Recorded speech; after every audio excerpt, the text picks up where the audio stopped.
This video is brought to you by me and my freshly launched sticker shop, Ghetto. This is something I've been working on for the last few months. All the designs are by me, I'm shipping all the orders myself, and while it's really not all that related to what I do here on YouTube, think of it as my version of merch or a Patreon. You can check it out at shop.digitalghetto.net, link in the description. I've got a lot of requests to branch out into clothing videos, and I thought I'd start out with a shorter video showcasing a pair of pants that I've consistently been asked about when I post up with them on IG, Twitter, and even here on community posts. Not only is it an interesting piece, but it's from a brand that I don't think I've ever seen discussed on YouTube, or really anywhere for that matter. It's Devoa, a Japanese brand, and I only know about them from browsing retailers like Fascinate Japan and Self-Edge, which is where I first ran into this pair of pants. I had previously perceived Devoa to be similar to another Japanese brand I frequently wear, Julius, and while the visual language and tone definitely live in the same neighborhood, I was a bit surprised to find that Devoa is much more focused on textile and construction quality, being billed as an artisanal brand. That realization hit right when I got them out of the shipping box. They're neatly presented in branded Devoa packaging.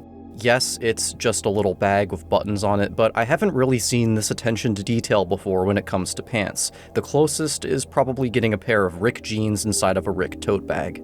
So this model is officially called the Superstruct jean, but in reality it's a pair of somewhat wide and baggy cargo pants made out of denim.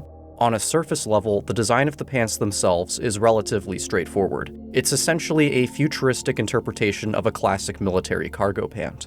These were listed as being khaki, which is like a faded army green, olive drab green, which is a classic color for cargo pants. The cut on these is quite baggy, which is on trend right now, but not as extreme as a Balenciaga or Rick cargo pant, or even some of the jeans that Acne does.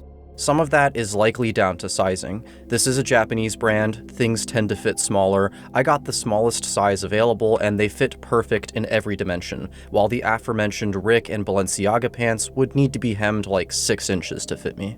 Things start to get interesting when you focus in on the details. There's a set of sailor pockets on the front, which would appear to be the main pockets, but they're flanked by a second set of much more practical pockets that are so close and perfectly blended in with the outseam that I straight up didn't even notice they were there until the second time I wore them.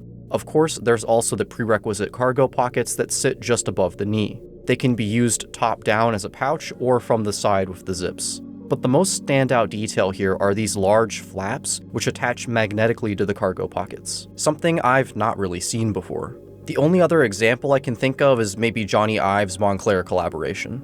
The final design element I want to point out is the hem, which has this crescent shape to it. Again, I've never personally seen anything like this before, but the intention I think is very clever. This is a baggy pant that's going to drape and billow over a bigger shoe, and the shape of this hem allows it to achieve that pooling look more effectively, while also stopping it from just straight up dragging on the ground or getting heel bite.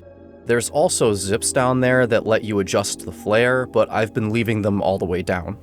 Now, if you watch my videos, you've probably noticed that I can be a bit particular with the quality of both textile and construction, and that's what initially drew me into these pants. 13.5 ounce Zimbabwe cotton, super soft and flowy out of the box with a beautiful wash, and made in Okayama, Japan, which is home to the most vaunted denim on earth. It's also really obvious that the people who made this cared. Super high quality construction, tons of nice rivets, they have a decent heft to them. I mean, even the inside has detail. Check out the pocket liners. The zippers, button, and leather patch feature what I guess could be called ventilation holes, which appear to be a branding motif for Devoa. And I'm certainly not a pattern cutter, but just looking at these, they're obviously complex, and that lends to the unique look and fit of them. The confluence of progressive, edgy cuts and traditional high-quality materials is not always super common, so I'm excited to see it when I do. And for the price I paid for these, around $400 on Essence with a sale, I feel like these are extraordinary value for money compared to pants from bigger designer brands that cost 2 to 3 times as much. Although there's a lot of oddities about these pants when you zoom in on them, I don't think they're hard to style at all. This is just a baggy cargo pant, and while they look a little detailed, as long as you complement them with other high-quality items, you're going to style them like a cargo pant. As I mentioned with the hem, this is a pant to wear over bigger shoes. I would never consider tucking them in. Front on, the pants look okay, but the side profile on these is like a 10 out of 10. Kind of baggy from the front, but from the side it slims up and all the little details pop out and it looks super structured, as the name would imply. I've wanted to get Rick Owens cargo bellas, Balenciaga cargo pants, but those things are just made for a 6-foot+ person, even in their smallest size, and hemming them would ruin the look.